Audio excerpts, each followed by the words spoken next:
सभी देशों की अपनी अपनी जियोग्राफिकल एडवांटेजेस और डिसएडवांटेजेस होती हैं और इसीलिए हर देश के जो ऑब्जेक्टिव्स और सिक्योरिटी कंसर्न्स होते हैं वो भी अलग अलग होते हैं। फॉर एग्जांपल चाइना और ताइवान, इंडिया और पाकिस्तान, इंडिया और चाइना या फिर नॉर्थ कोरिया और साउथ कोरिया। लेकिन थ्रू आउट द हिस्ट्री इस तरह की प्रॉब्लम्स को सोल्व करने के लिए जो टूल हमेशा से यूज करा गया है उस टूल का नाम है अलायंस, यानी दूसरे देशों के साथ अच्छे रिलेशंस बनाना, गठबंधन करना। और इसी टूल की वजह से आज यूक्रेन रशिया के सामने टिका हुआ है। लेकिन एक्चुअल में ये टूल काम कैसे कर रहा है और कैसे? अमेरिका और चाइना जैसे पावरफुल देश हमेशा से ही दूसरे देशों में अपने मतलब को पूरा करने में कामयाब रहे हैं और कैसे अलायंस की वजह से छोटे देशों को इसकी कीमत भी चुकानी पड़ती है। तो इन्हीं सब क्वेश्चंस के बारे में जानेंगे आज अपनी इस वीडियो में। तो चलिए शुरू करते हैं।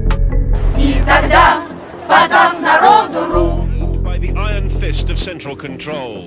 He's leaving behind 15 independent states. जब 1991 में सोवियत यूनियन की डिसइंटीग्रेशन हुई और यूक्रेन को इंडिपेंडेंस मिली तो उस टाइम यूक्रेन को काफी अच्छे अमाउंट में डिफेंस इंडस्ट्री बेस भी मिला। यूक्रेन में 140 साइंस एंड टेक्निकल इंस्टीट्यूशंस और 700 से ज्यादा फैक्ट्रीज को यूक्रोब्रॉनप्रॉम में कंसोलिडेट करा गया। ये नाम थोड़ा अजीब सा लग रहा है लेकिन इसका मतलब है यूक्रेनियन डिफेंस इंडस्ट्री।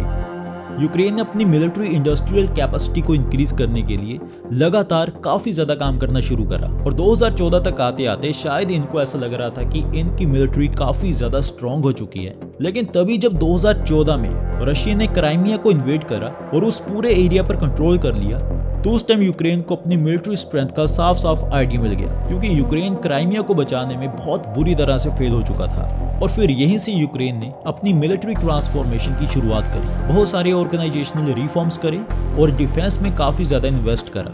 साल 2020 के एंड में यूक्रेन ने अपनी यूक्रेनियन डिफेंस इंडस्ट्री को ज्वाइंट स्टॉक कंपनी बना दिया और ऐसे रिफॉर्म्स करे जिनसे करप्शन को रोका जा सके या फिर कम करा जा सके। इसके अलावा यूक्रेन ने एक नई नेशनल सिक्योरिटी स्ट्रेटेजी को भी प्रोड्यूस करा जिसने रशिया को as a long term threat classified करा कि हमें रशिया से बचकर रहना पड़ेगा क्योंकि इनका कोई भरोसा नहीं है कि ये हमारे ऊपर कब हमला कर दे। और इसलिए फिर यूक्रेन ने यूरोपियन यूनियन, नेटो और यूनाइटेड स्टेट्स के साथ अपने अलायंसेस को और भी ज्यादा मजबूत करना शुरू कर दिया। इनफैक्ट जब 2014 में रशिया ने क्राइमिया को इन्वेड करा था तब से ही यूक्रेन अमेरिकन ट्रूप्स और नेटो के जो बाकी 14 देश हैं उनके साथ मिलकर मिलिट्री एक्सरसाइजेस कर रहा था जिनको रैपिड ट्राइडेंट कहा जाता है। और ये एक्सरसाइजेस साल 2022 तक ऐसे ही चलती रही, मतलब जब रशिया ने यूक्रेन को इन्वेड करा था उससे पहले तक। और यहाँ पर पूरी दुनिया को देखने को मिला कि जो अलायंस यूक्रेन इतने टाइम से यूरोपियन यूनियन, अमेरिका और नेटो के साथ बना रहा था, कैसे उन सभी ने मिलकर मुश्किल के टाइम पर यूक्रेन की हेल्प करी और उसी वजह से आज यूक्रेन रशिया का मुकाबला कर रहा है। अदरवाइज इस बात में तो कोई डाउट ही नहीं था कि चाहे यूक्रेन अपनी मिलिट्री पावर को कितना भी इंप्रूव क्यों ना कर लेता, लेकिन बाकी देशों की हेल्प के बिना यूक्रेन का रशिया के सामने खड़े रहने का कोई चांस ही नहीं था। और इस पूरे सिनारियो से सभी देशों के लिए ये बात भी क्लियर होगी कि अगर किसी देश की मिलिट्री पावर कमजोर है तो वो देश अपनी इस कमजोरी को बाकी पावरफुल देशों के साथ अपने अच्छे अलायंस बनाकर ओवरकम कर सकता है, जैसे कि यूक्रेन के केस में हो रहा है। 24 फरवरी 2022 ये वो दिन था जब रशिया ने यूक्रेन को इन्वेड करा और इस इन्वेजन के कुछ ही दिन बाद यूक्रेनियन प्रेसिडेंट व्लादिमीर ज़ेलेंस्की ने इंटरनेट पर कई सारी वीडियोस शेयर करी और उसके बाद अमेरिका और बाकी देश यूक्रेन की हेल्प करने के लिए आगे आए, यानी वो देश जिनके साथ यूक्रेन के अच्छे रिलेशंस थे। अमेरिका ने रशिया को इकोनॉमिकली वीक करने के लिए उस पर सैंक्शंस लगा दिए, उसको ग्लोबल सप्लाई चेन से कट कर दिया और साथ ही में अमेरिका ने यूक्रेन को मोस्ट इंपॉर्टेंट वेपन सिस्टम्स और एम्यूनिशन सप्लाई करा। और जो बाकी एडवांस्ड इंडस्ट्रियलाइज्ड कंट्रीज थी उन्होंने यूक्रेन को इंटेलिजेंस, मटेरियल और ट्रेनिंग प्रोवाइड करना शुरू करा। जनवरी 2023 में कांग्रेशनल रिसर्च सर्विस की रिपोर्ट के मुताबिक ये कहा गया कि अमेरिका ने यूक्रेन को ज्यादातर वही वेपन सप्लाई करे जिनको यूक्रेन में नहीं बनाया जाता था। जंग के पहले साल में यूक्रेन के एलाइज यानी Canada, Germany, Poland, United Kingdom और यूनाइटेड स्टेट्स, इन्होंने यूक्रेन को tens of billions of dollar as a security aid provide करे। और हमने देखा भी कि जिस अमाउंट में यूक्रेन को बाकी देशों ने पैसे और वेपन सप्लाई करे हैं, उनसे यूक्रेन सिर्फ रशिया के अगेंस्ट एक स्ट्रॉन्ग फाइट लड़ने में ही कामयाब नहीं रहा है, बल्कि जो यूक्रेन के कुछ एरियाज को रशिया ने कैप्चर कर रखा था उनको भी यूक्रेन काफी हद तक रिकैप्चर करने में कामयाब रहा है। अक्टूबर 2022 में यूएस डिपार्टमेंट ऑफ कॉमर्स ने ये स्टेटमेंट दी कि जिन इंटेंशंस के साथ हमने रशिया के ऊपर सैंक्शंस लगाए थे अब वो सैंक्शंस काम करते हुए नजर आ रहे हैं। जैसे कि मैं आपको पहले बता चुका हूँ कि रशिया को ग्लोबल सप्लाई चेन से आइसोलेट कर दिया गया था। अब उसकी वजह से क्या हो रहा है कि जंग के दौरान रशिया के जो वेपन्स यूज हो रहे हैं या फिर डिस्ट्रॉय हो रहे हैं, उन वेपन्स की जगह रशिया को और वेपन्स नहीं मिल पा रहे हैं। अक्टूबर में अमेरिकन गवर्नमेंट के एक एस्टिमेट के अकॉर्डिंग रशिया के लगभग 6000 से ज्यादा मिलिट्री इक्विपमेंट्स जैसे कि टैंक्स, आर्म्ड पर्सनल कैरियर्स और इन्फेंट्री व्हीकल्स जंग के दौरान डिस्ट्रॉय हो चुके थे।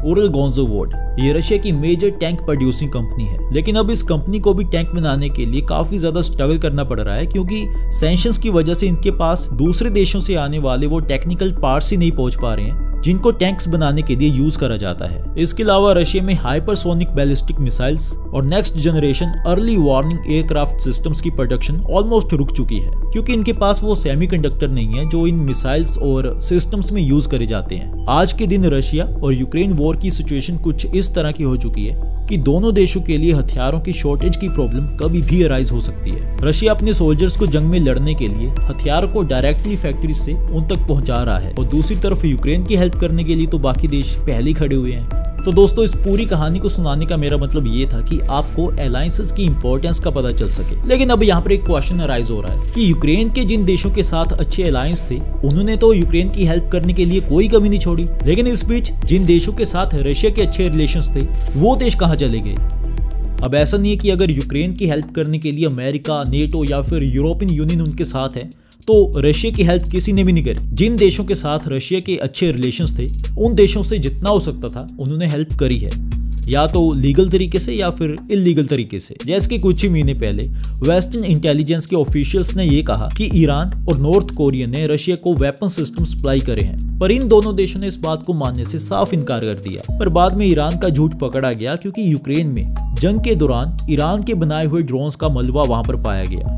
फरवरी में ये रिपोर्ट भी सामने आई कि टर्की ने एक्सपोर्ट रूल्स को वायलेट करते हुए रशिया को machinery, electronics and spare parts भी सप्लाई करे। और यहाँ पर खास बात ये थी कि जो भी मिलिट्री इक्विपमेंट्स टर्की ने रशिया को सप्लाई करे थे, वो सभी इक्विपमेंट्स अमेरिका में बनाए गए थे। मतलब टर्की ने अमेरिका से सामान लिया और फिर रशिया को सप्लाई कर दिया। इसके बाद फरवरी मंथ में ही वॉल स्ट्रीट जर्नल ने यह कहा कि चाइना के द्वारा भी रशिया को माइक्रोचिप्स और रॉ मटेरियल जैसे कि एल्यूमिनियम ऑक्साइड सप्लाई करे गए हैं। और बाद में अमेरिकन गवर्नमेंट के द्वारा ये कंफर्म भी करा गया कि हाँ, जंग के दौरान रशियन सोल्जर्स के द्वारा चाइनीज एम्यूनिशन का यूज करा जा रहा था। अब देखिए, ऐसा तो हो नहीं सकता कि अमेरिका या फिर कोई भी बड़ा देश जैसे कि चाइना बिना किसी सेल्फ इंटरेस्ट के मुश्किल में फंसे हुए देशों की हेल्प करता रहे या फिर उन देशों में इन्वेस्ट करता रहे। इस बात की तो कोई सेंस ही नहीं बनती। तो चलिए इसको समझने के लिए कुछ ऐसे देशों के एग्जांपल्स के बारे में बात करते हैं जिनमें पावरफुल देश छोटे देशों का फायदा करते हैं ताकि वो अपने पर्सनल ऑब्जेक्टिव्स को पूरा कर सकें, और कैसे कुछ केसेस में छोटे देशों को इसकी कीमत भी चुकानी पड़ती है। 2018 में अमेरिका ने कुवैत के साथ डिफेंस कोऑपरेटिव एग्रीमेंट साइन करा, और पहले भी ऐसे एग्रीमेंट्स इन देशों के बीच साइन हो चुके हैं। और इन एग्रीमेंट्स का एम होता है military training, defence equipment and technology transfer करना। अब ऐसे एग्रीमेंट्स के साथ कुवैत को सिक्योरिटी तो मिल रही है, क्योंकि वर्ल्ड सुपर पावर का हाथ उनके सर पर आ चुका है। लेकिन अब प्रॉब्लम यह है कि कुवैत के फॉरेन पॉलिसी डिसीजंस पर अमेरिका का इन्फ्लुएंस आ चुका है। इसी तरह कतर में अमेरिका ने 2003 से ही अपने मिलिट्री बेसिस बनाए हुए हैं, लेकिन वहां पर भी अमेरिका के इन्फ्लुएंस की वजह से कतर की जो पॉलिसीज हैं टूवर्ड ईरान और अदर रीजनल पावर्स, वो भी अमेरिका से काफी ज्यादा इन्फ्लुएंस्ड हैं। रिसेंट ईयर्स में चाइना ने अफ्रीका के प्रोजेक्ट्स में काफी ज्यादा इन्वेस्ट करा ताकि वहां पर रेलवेज, हाईवेज और पोर्ट वगैरह बनाए जा सके। अब इन प्रोजेक्ट्स की वजह से अफ्रीका को काफी ज्यादा इकोनॉमिक बेनिफिट भी हुआ है, लेकिन कहीं ना कहीं पूरे अफ्रीकन कॉन्टिनेंट में चाइना का इन्फ्लुएंस काफी ज्यादा स्ट्रॉन्ग हो चुका है, यानी उनकी इकोनॉमी से लेकर उनके फॉरेन पॉलिसी के डिसीजंस तक। तो चलिए अब बात करते हैं कुछ ऐसे छोटे देशों के बारे में जिन्होंने अमेरिका के साथ अच्छे अलायंस भी बनाकर रखे और साथ ही में अमेरिका के इन्फ्लुएंस को अपनी फॉरेन पॉलिसी से दूर भी रखा। For example south Korea. South Korea security और इकोनॉमिक सपोर्ट के लिए अमेरिका पर काफी ज्यादा रिलाई करता है, लेकिन फिर भी south Korea independent foreign policy को मेंटेन करने में कामयाब रहा है, क्योंकि अमेरिका के साथ साथ साउथ कोरिया के चाइना और जापान के साथ भी काफी अच्छे रिलेशंस हैं। इसके अलावा हमारे पास ऑस्ट्रेलिया की भी एग्जांपल है, जिसके अमेरिका के साथ काफी अच्छे रिलेशंस हैं और ऑस्ट्रेलिया 5 आइज इंटेलिजेंस अलायंस का मेंबर भी है। लेकिन साउथ कोरिया की तरह इनकी भी फॉरेन पॉलिसी इंडिपेंडेंट है, क्योंकि ऑस्ट्रेलिया के चाइना के साथ भी काफ़ी अच्छे रिलेशंस हैं और चाइना ऑस्ट्रेलिया का लार्जेस्ट ट्रेडिंग पार्टनर भी है। तो दोस्तों आज की वीडियो में हमने देखा कि कैसे छोटे देश बड़े देशों के साथ अच्छे अलायंस बनाकर अपने ऊपर होने वाले बड़े से बड़े खतरे को रोक सकते हैं और अपनी कमियों को पूरा कर सकते हैं, और कैसे ये स्ट्रैटेजी कहीं ना कहीं आज पूरी दुनिया में शांति बनाए रखने में हेल्प कर रही है। अदरवाइज अब तक ताइवान इंडिपेंडेंट नहीं रह पाता। आज की कॉम्प्लेक्स और इंटरकनेक्टेड दुनिया में सभी देशों के लिए अच्छे अलायंसेस का होना कोई मजबूरी नहीं बल्कि एक जरूरत बन चुका है। तो दोस्तों आज के लिए बस इतना ही। अगर आपको ये वीडियो अच्छी लगी हो तो इसको लाइक करें, शेयर करें, कमेंट करें और अपने इस चैनल को सब्सक्राइब करना ना भूलें। Thanks for watching.